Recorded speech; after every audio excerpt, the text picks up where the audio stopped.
Hey folks, it's William with All Solar Texas. We have been scorched and ravaged by wildfire in North Texas and up into the Panhandle. If you're curious what this is going to do to your electric bills this summer, stay tuned. I'll break it down for you in this video.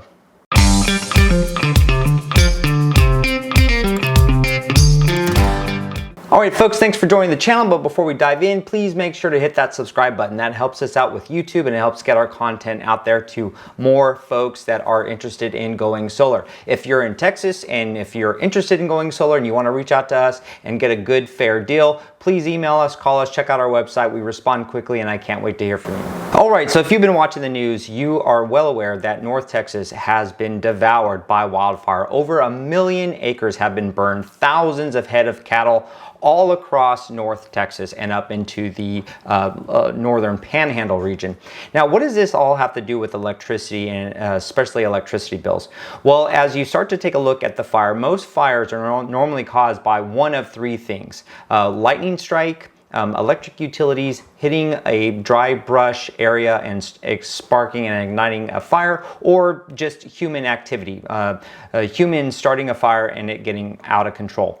In this case, as we've started to see the investigation unfold, we have learned that Xcel Energy, which operates in multiple states but also up in North Texas, is looking to be responsible for this wildfire, meaning that their electric utility assets, their overhead lines were compromised. Maybe the wind, we were looking at 65-mile-an-hour winds, knocked down a power pole or maybe arced a transformer. Sparks flew out, ignited the brush, and that's all she wrote. With the excessive winds going on in the North Texas, with the extremely dry and arid climate, it was ripe for wildfire activity.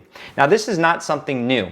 When I used to work for the electric utility and as a contractor, I worked for Quanta Services, I used to travel all across the United States to these different areas that had been devastated by either wildfire or hurricanes or any other type of natural disaster.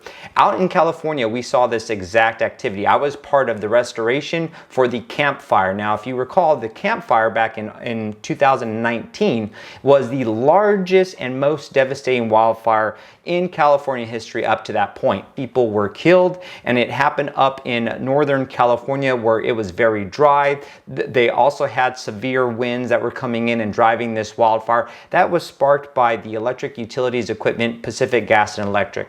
Now, Pacific Gas and Electric, or PG&E, ultimately ended up filing bankruptcy as a result of this. It cost them billions of dollars in bankruptcy and having to reform and reformat their entire safety protocols and safety structures. Now, California is a little different because they have different laws, and so there's different indemnification that takes place between utilities and their regulators and the customers.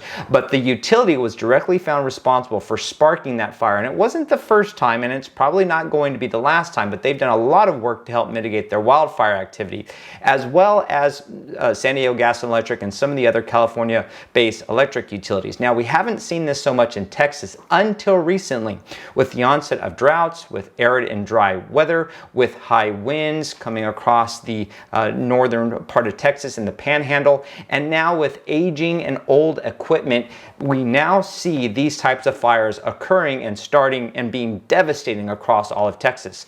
So what does this actually have to do with your electric bills? Well, the bottom line is this: the reason why we have aging infrastructure that's deteriorating is because utilities that are for profit have really been controlling their rates, trying to keep it competitive in this competitive landscape of deregulated electric commodities, and so they're trying to keep their prices low so they could attract more customers. Well, in doing so, they're going to be paying, from a profit perspective, their shareholders first, and then turning to the remainder of their rates to finance some small-scale capital investments, some projects, some special projects within their utility, as well as take care of all their overhead. What they're not going to do is they're not going to be spending a lot of money taking their existing assets and retrofitting them or making them more hardened to things like wildfires. So what you have is a very depressed electric rate, which makes it more competitive and more readily competitive to attract new customers. But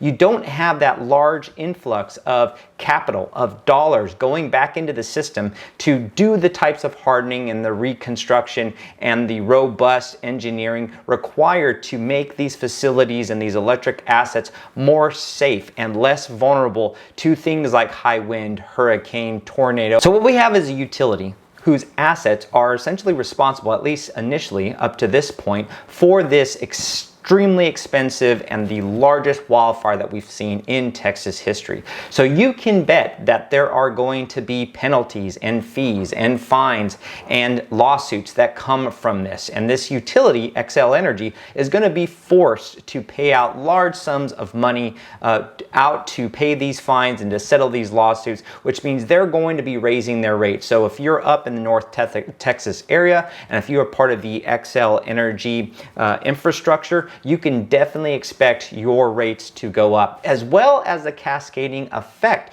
What happens in these types of situations is other utilities will take a look at what happened to a particular utility and say, we need to avoid that. We need to avoid that brand damage. We need to avoid the potential wildfire threat and the lawsuits that incur because of it. So we need to raise our rates in order to get the type of capital necessary to now make our assets more robust. People start being reactive and they look at these different types of events as they're occurring, and the shareholders become worried, the investors start to become worried that maybe that utility is next. And so what you'll see companies doing is start to raise their rates to make sure that they could raise the type of capital immediately to start reinvesting into their system. The problem is it's too late, which means a lot of this aging infrastructure is already failing or prone to fail, and they can't keep up. In addition, you're going to have rates that go up very quickly now because they could have been raising rates a little bit more every year and then putting that money back and then reinvesting it into their asset. But since they're for profit and it's a very competitive landscape here in Texas, they've tried everything to keep their rates low while still making sure that they're returning value to their shareholders and being able to operate their company, which means that they haven't been raising rates as much as they should over the last several years. So what you're going to see is these really high rate increases coming shortly. Over the next few years, you're going to see these rates start to spike and skyrocket so that these corporations can now take that extra money and hopefully dump it back into their system. You're going to see regulations come out as a result of this. Whenever people die, whenever there's large devastating wildfire that takes out people's livelihoods, there's always a government response. There's going to be some kind of regulatory response, some kind of lawsuit or lawsuits that come out as a result of this. And ultimately there are change and new regulations that these companies now need to comply with, which means more costs and ultimately higher rates. So if you are paying attention, please make sure, even if you're not in North Texas, that first and foremost, you're taking care of your family, you're putting in the types of fire breaks and the fire lines that you need around your house to keep your property safe. If you're in the lower parts of Texas, just be keeping a lookout for those increased rates that you're going to see coming. Now, can solar help with that? Absolutely. In most cases, it's going to help offset your electric bill and bring those costs down. But we just need to take a look at it, and it's a case-by-case basis. So please reach out to us. Give us a call if you have any concerns or questions. If you start to see, or if and when you start to see your electric bills go up, please reach out to us. We'll sit down with you one-on-one to see if solar is going to be a good fit. We'll provide a really great service and make sure that we find a design and a package that fits both your energy goals and your budget. Thank you so much for watching, and God bless.